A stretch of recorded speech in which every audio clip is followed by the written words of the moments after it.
helmets too, with that old school, founding father is kind of down. Looks like he's about to snap the ball. Pat the Patriot. Those are fantastic. Yep, it's Pat the Patriot.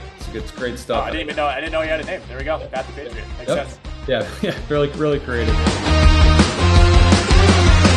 Hey, what's going on, everyone? Welcome into Monkey Knife Fights NFL Week 5 preview show. I'm Dan Watkins. Joining me, as always, the great Nick Whalen from Rotowire.com. Nick, what's up, man? Happy Week 5. Happy Week 5 to you. Happy Week 5 to our producer, Brian. This is going to be a fun week. It feels like these last few have just been every game's a 50-50, whether you're talking spread picks, that's how it's supposed to be, or even straight up. There's so much parity in the league right now, but we finally have some good team versus bad team games. I'm feeling a little bit better about my picks this week, but should be a fun slate. I think we start to hit bye weeks next week, which is always kind of a letdown because you miss having the 16 games from Thursday to Monday, but still in full swing this week. Looking forward to Colts Broncos tonight. Very much looking forward to the Jags, hopefully getting back on track at home against Houston as well. So first thing I got to ask you, do you want to give any parting words, final message, anything to Blake Bortles as he heads off into retirement? I love that he got his flowers, as they say on social media this week. Like I assumed he was retired multiple times already. Like that graphic just came out of nowhere. It's like, hey, Blake Bortles retired. It's like, wasn't he already retired? Like, when's the last time this guy's played a meaningful role?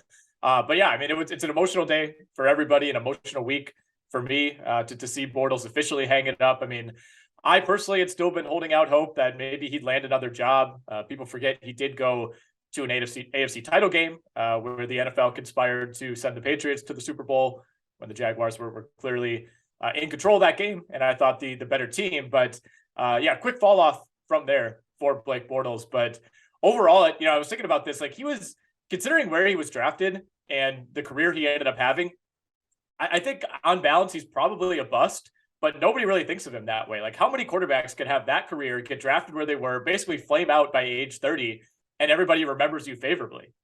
Well, I mean, that's because there's only one boat, and that's Blake Bortles.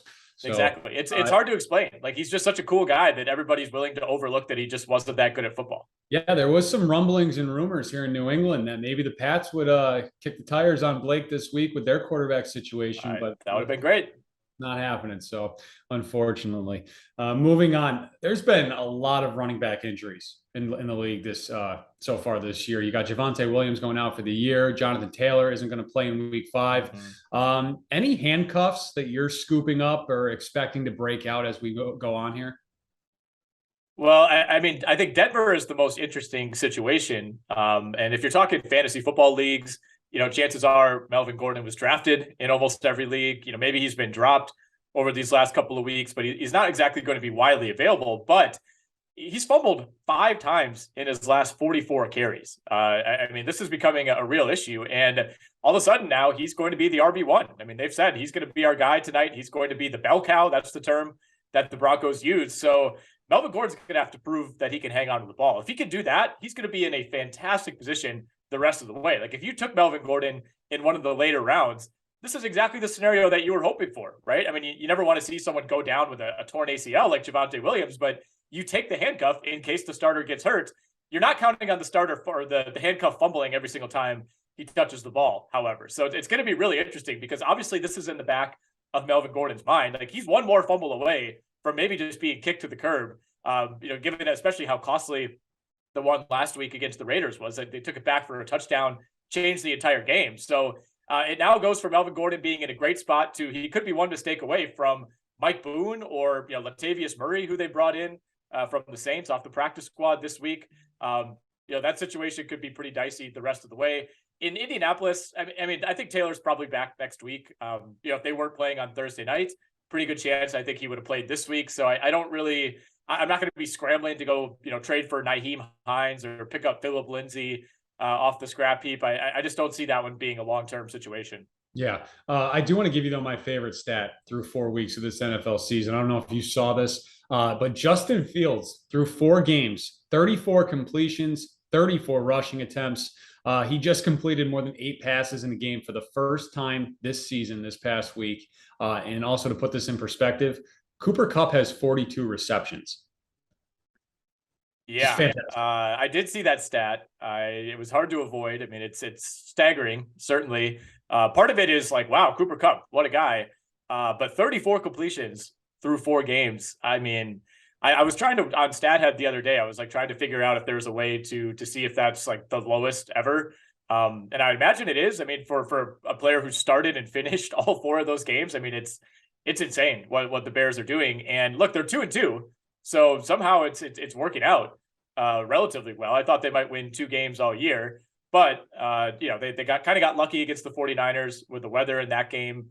And then obviously they've had a soft schedule early on. I mean, it's getting rough with the Bears. And I know Justin Fields was asked about it after the game last week, and basically it was like, some reporter said, well, the stats indicate that the passing game's not really working. And he said, the stats don't mean anything. So, apparently the Bears think they're okay here.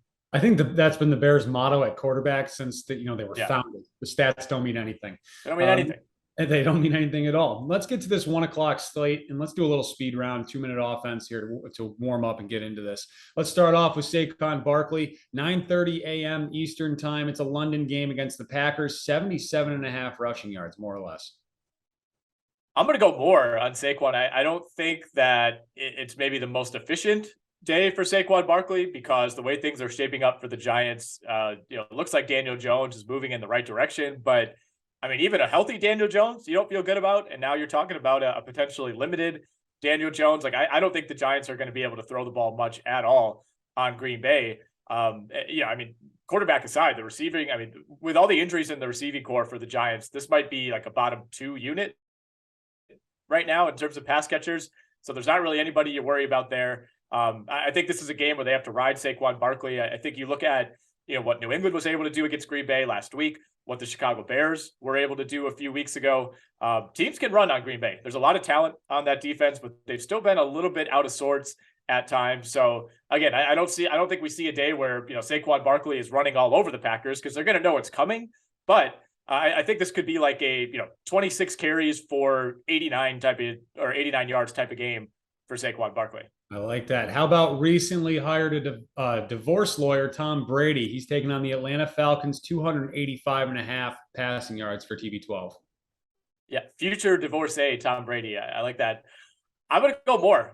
We saw what this offense can look like when it actually has healthy weapons. And a lot of that was, somewhat garbage time against the Chiefs. They basically threw the ball every single play in the second half, completely abandoned the run to a degree that we really haven't seen much from any team this season. So that helped Tom Brady pile up a bunch of yards last week. But I think this offense is going to get better and better. I think we're going to feel better and better about it as the year goes on. And I think this is a good spot for Brady and the Bucs. Feels like it could be a kind of a get right, like 41-9 type of game for the Buccaneers. Yeah, this is one of those games that we don't see very often. It's Tom Brady coming in on back-to-back losses, and he's at home in this one. I love the more here for TB12. How about Josh Allen taking on the Steelers in Buffalo, 280.5 passing yards, more or less?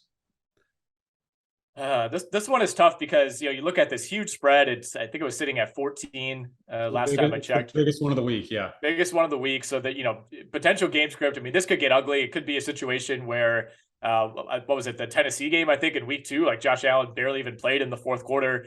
You could kind of see that unfolding. But I think he could do enough. If they're up big through 3 quarters, that means he's probably had a huge day. Buffalo has not really ran the ball all that well this season. A lot of their damage has had to come through the air. They do have some injuries in that receiving core, but Diggs and Davis are healthy. That should be enough. I'll go more on Josh Allen. All right. How about Derrick Henry at Washington, 95.5 rushing yards, more or less? Yeah, I mean, they've been able to get him going these last couple of weeks. He's starting to look a little bit more like old Derrick Henry. The Commanders have been kind of right in the middle of the pack as far as yards per attempt when it comes to rushing. They've only allowed 1 rushing touchdown on the season. Like, the defense has been sneakily okay these last few weeks. The offenses and the offensive line has been really the issue for the Commanders. So, this is a tricky game. The line's been moving in favor of the Commanders over the last couple of days. I think they're picking up some momentum here at home. I think I might take the Commanders to win the game, but I still think Derrick Henry has a big day. I'll go more. I mean, Tennessee, they're going to be without Treylon Burks. They have like no options on offense right now other than Derrick Henry. So even if they end up losing the game, I think it could be a similar situation to Saquon Barkley, where, a lot of carries, a decent amount of yards, but not an overly efficient day. All right. How about Justin Jefferson taking on the Bears? 99.5 receiving yards for JJ, more or less. Ooh, 99.5. Man, that is tough. He's gone well over that in 2 games, and he's gone well under that in 2 games as well. I mean, you look last year against the Bears, he had 4 for 47 and 5 for 107. So one under, one over. I'll actually going to go less here. I'm going to go less. I think the Bears, they still do kind of find ways to run the clock and run the ball. I think the Vikings win this game easily, but I don't think it's a complete blowout. I don't think they're just throwing the ball all over the yard. I think this probably plays out kind of similar to Green Bay, Chicago in week 2, where, you never felt like Green Bay wasn't in control, but it wasn't a complete laugher. And Minnesota's offense, I mean, yeah, they kind of got it going, I guess, against the Saints last week, but it really hasn't looked all that great since week 1. No, it hasn't. Justin Herbert, Chargers quarterback, they're at Cleveland, 275.5 passing yards, more or less. I'm going to go more. I mean, these teams combined for what I think it was like 41 points in the fourth quarter alone when they played last year. It was also in week 5, by the way. So, a little spooky that they're playing again this year, same week. I don't know if we're going to get the same results, but I do know that Cleveland is going to be able to run the ball on the Chargers. And, the absence of Joey Bosa certainly is not going to help.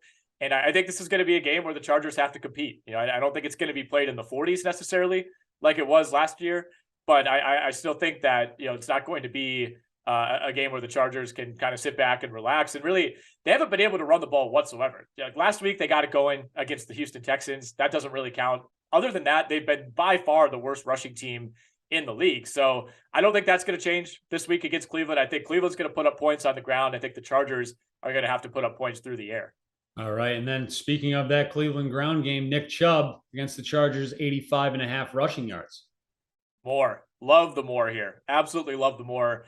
The Chargers, again, are a very, very bad rush defense. It's not quite as laughably comically bad as it was last year, but it's still pretty bad. I mean, they're still bottom 3 in yards per attempt. They let Dameon Pierce, rip off a 70-yard touchdown last week, almost blew a lead to the Houston Texans, who kind of ran their way back into the game. Honestly, I mean, I don't like this matchup at all for the Chargers. They're the more talented team. They should win. They're 3-point favorites. I get all that, but I think this is kind of a nightmare matchup for that defense. I love the over here for Nick Chubb. I'm surprised this number is as low as it is. All right, very good. And last one here, Trevor Lawrence, the Jags at Houston, 245.5 passing yards, more or less. I'm gonna go less. And I like the Jags to win this game. The Jags are my survivor pick this week. That's a sentence that not very many people in the world have ever said. But I feel good about it. I think this is the easiest game on their schedule. They're at home against maybe the worst team in the league. Bear in mind that the Texans did lose to the Chicago Bears a couple of weeks ago. So as much as we make fun of the Bears, they beat the Texans. So that means something. I think the Jags win this game, but I think they do it on the ground. I think they got away from that last week. It burned them. That's been their strength, has been riding James Robinson and just kind of letting Trevor Lawrence sit back, make the easy throws. They don't need him to throw for 300 yards. So I think he has a good day, an efficient day, but I think it's a game that the Jags win on the ground. All right, very good. Moving on, let's talk about this late slate, 4:00 Eastern time. You got San Francisco, Carolina, Philly, Arizona, and we got the Cowboys and the Rams, which is a 425 kick. The Rams are favored by 5.5 in this one. Let's talk about Cooper Rush for a minute. More or less for Monkey Knife Fight is 229.5. Now he's thrown for 230 or more in 1 of 3 starts this season. Every quarterback the Rams have played, not named Marcus Mariota, has hit this passing total against them. Can Cooper Rush, keep it going? I don't see why not, right? I mean, I've kind of been waiting for him to lose or waiting for him to show signs that he's a backup quarterback, and he's been rock solid, man. I mean, it kind of feels like we're getting like a Matt Flynn type of redux where some team is going to make a massive mistake and throw a bunch of money at him, but he's been really good. I mean, as just a kind of a patch over quarterback. He doesn't turn the ball over. I mean, he's up near the top of the league in terms of QBR, and I've been impressed. Like when they do need him to make a third down throw, more often than not, he's making it. And better than that is he's not taking sacks. He's not making just big time mistakes. He's not throwing picks. I've been really impressed. And the Rams, man, I don't know what to think about this team. I actually thought the defense played fairly well against San Francisco the other night. Obviously, there's the Debo touchdown where everybody just declined to make a tackle. But other than that, I thought the defense was just fine. The offense for the Rams, my goodness. I mean, that has just been a complete disaster. The offensive line looks terrible. Stafford looks like one of the 10 worst quarterbacks in the league. They have no weapons. outside of Cooper Kupp. So I kind of do like the spot for Cooper Rush and Dallas. I guess I'll go more. I mean, if I like them to get a win on the road, they're not going to be able to just do it on the ground. Yeah, how many more wins does he need to pull pull off before there's a quarterback controversy in Dallas? It's ironic, right? Because he's basically in the exact same situation that Dak was in when he came in and ended up just stealing the job away from Tony Romo, which at the time was crazy. Like Dak Prescott, for those of us who follow college football, big name in college, not a guy that anyone ever really thought would be a starting quarterback in the NFL, let alone in his first year for the Dallas Cowboys, right? I mean, he was a guy that, came in with just mild pedigree. He was like, yeah, he's a great college quarterback, probably won't translate. So it's an eerily similar situation. I don't think we're going to see that. I mean, obviously Romo was kind of near the end of the line, so it made it a little bit easier for Dak to be that transition. And Dak's smack dab in the middle of his prime right now. So I don't think we're going to get a true controversy, but I think we're going to see a situation where other teams that are quarterback needy, somebody's going to give Cooper Rush a shot. Yeah, and I like how you brought up the Matt Flynn example from a decade ago. And once again, guess who needs a quarterback? Seattle Seahawks. They could become calling for. Well, do they? I mean, the way Geno Smith is playing, I don't know if they do. I mean, Geno doesn't get to play the Lions every week, but we'll see what happens there. Matthew Stafford, 265.5 passing yards. He's thrown for 266 or more in just one game this season. That was against the Atlanta Falcons. Dallas ranks 6th in the league in passing yards allowed at just 174 a game. And the big question here, does he know that he has other teammates besides Cooper Kupp that he can throw to? I think sometimes he accidentally throws it to Ben Skowronek thinking that it's Cooper Kupp. And as a viewer, I can confirm that every time Skowronek has a catch, I just assume it's Kupp because they look so similar. But yeah, it's been Kupp, Skowronek, and Tyler Higbee.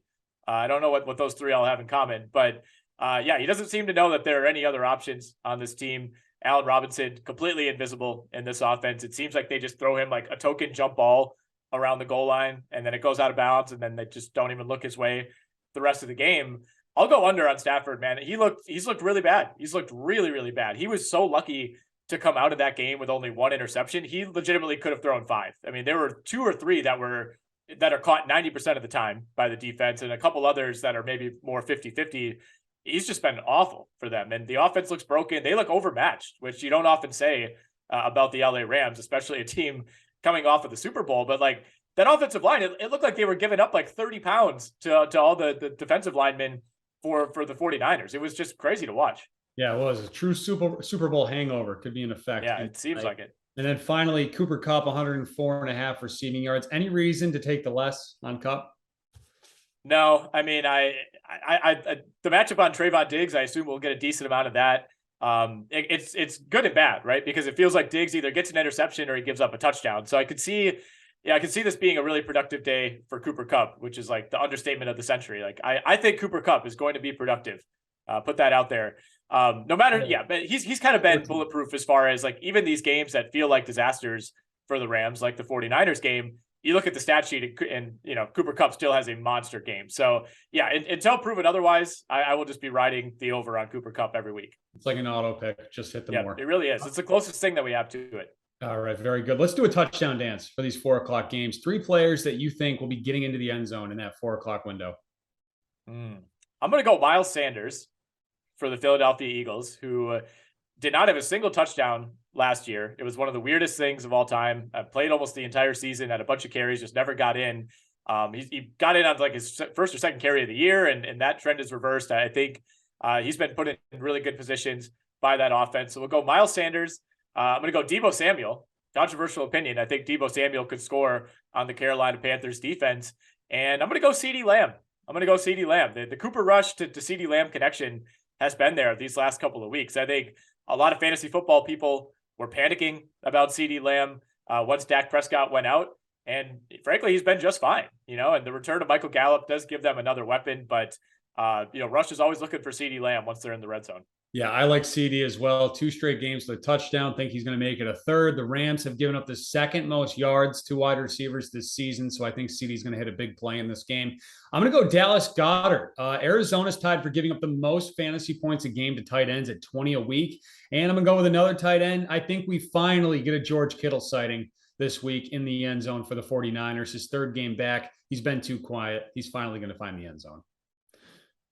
I sure hope so. I sure hope so. It's been a kind of a weird year so far for Kittle. Obviously, he missed a couple games early on, and they just haven't really utilized him yet. But yeah, the breakout is coming at some point. Yeah, I love the Moneyball memes page on Twitter when it's Jonah Hill and he's like pointing at the whiteboard to Brad Pitt and he's like, Billy, this is George Kittle. He's one of the best tight ends that we've seen, possibly the best like run after catch tight end we've ever seen. His only defect is he now plays left tackle, because that's basically how the 49ers are using him these days. All right, Sunday Night Football, we got a good one. It's an AFC North showdown. The Bengals at the Ravens. The Ravens are favored by 3 points in this game. Let's start off talking Lamar Jackson. 244.5 passing yards, 58.5 rushing yards. He's thrown for 245 or more in just 1 of 4 games this season, but he's hit that rushing total in 3 of 9. 7 career games against the Bengals, thrown for more than 244 just once. He has had a lot of success running the football against them, though.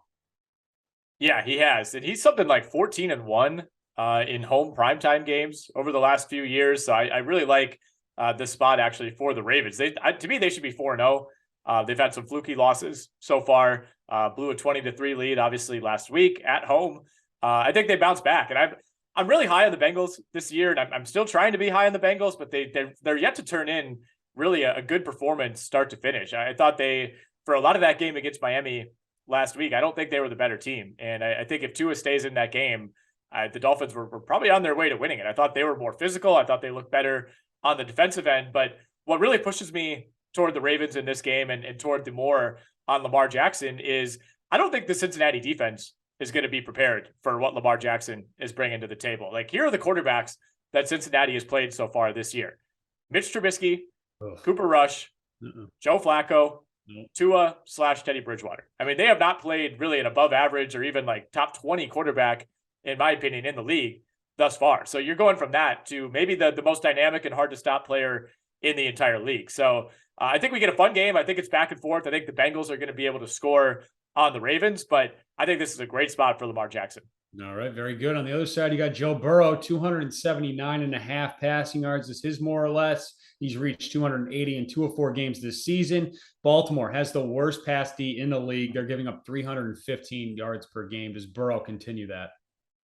I think he has to, right? And the only thing that stands in his way is Zach Taylor insisting on pounding Joe Mixon for like 1 yard per carry, as has been the case all year. The Bengals have not been a great run blocking team.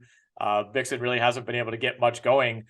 So hopefully they kind of get away from that and let Joe Burrow air it out, because like you said, you could do that against this Ravens secondary. They've been a disaster so far. So yeah, I love the more on Joe Burrow here. I don't know how you can look at that Ravens defense and expect anything different. Yeah, I like it as well. Mark Andrews, the Ravens' big tight end, 71.5 receiving yards. He's coming off a very quiet week last week against Buffalo after 2 monster games before that. Does he bounce back this week? I feel like I'm going like too optimistic with a lot of these picks, but I think he does. I don't think he has 2 weeks like that in a row. And, the weather, I think, certainly played a factor last week. And it was just a weird game script for the Ravens, and obviously going up against a good defense in Buffalo.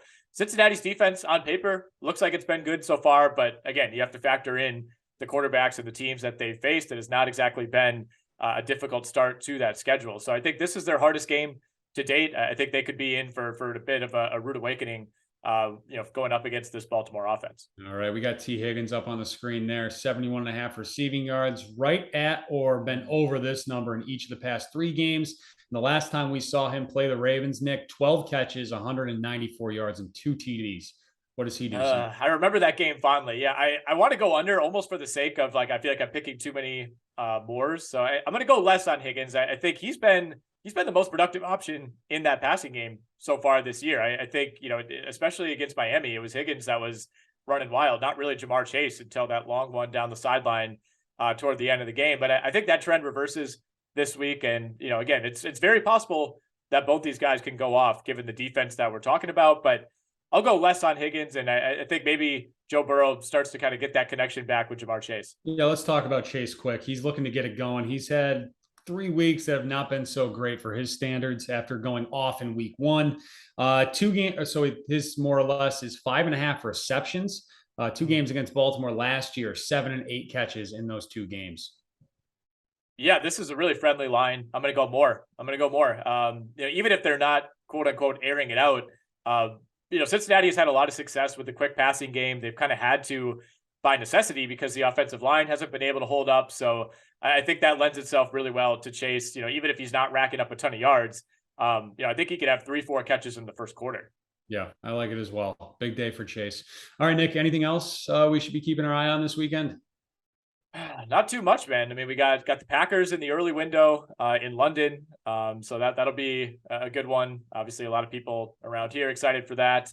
We got the Jags and the Texans, like we mentioned at the top of the show. I'm fired up for that one. I think the Jags get back on track.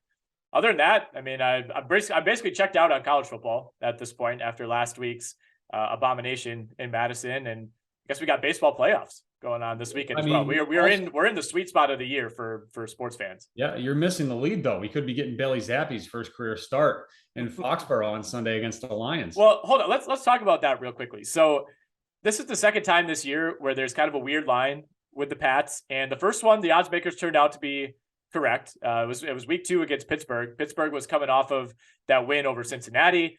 The Patriots were coming off of a loss to Miami.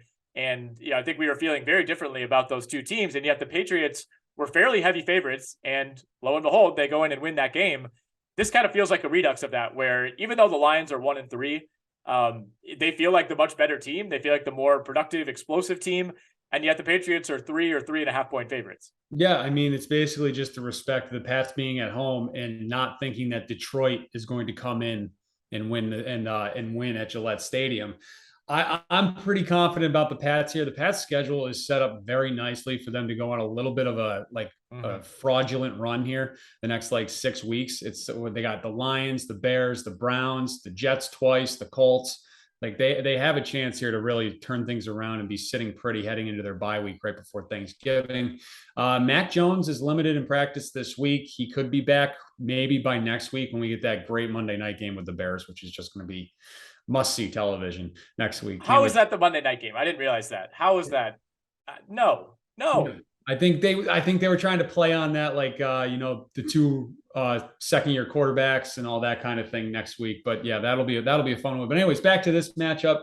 The Pats are wearing their red jerseys this weekend, which are just going to look gorgeous. So they got to be favored in this game, regardless. Just I saw those. Yeah, those are fantastic, and the helmets too. With that old school, I guess founding father is kind of down. Looks like he's about to snap the ball. Pat the Patriot. Those are fantastic. Yeah. Yep, it's Pat the Patriot. It's great stuff. I didn't know he had a name. There we go. Pat the Patriot. Makes sense. Yeah, really creative. I do want to get your take on one other thing here, which is it's not NBA season yet, but this is already starting to bug me. We'll be doing our NBA shows at some point here coming up later on in the fall. The Celtics signed Blake Griffin, and the consensus among Green Teamers and Celtics fans is that this is just like the Celtics signing Bill Walton in 1985. This is the exact same thing. Blake's winning 6th man of the year, and it's already just starting to bother me because Blake Griffin's not that good anymore.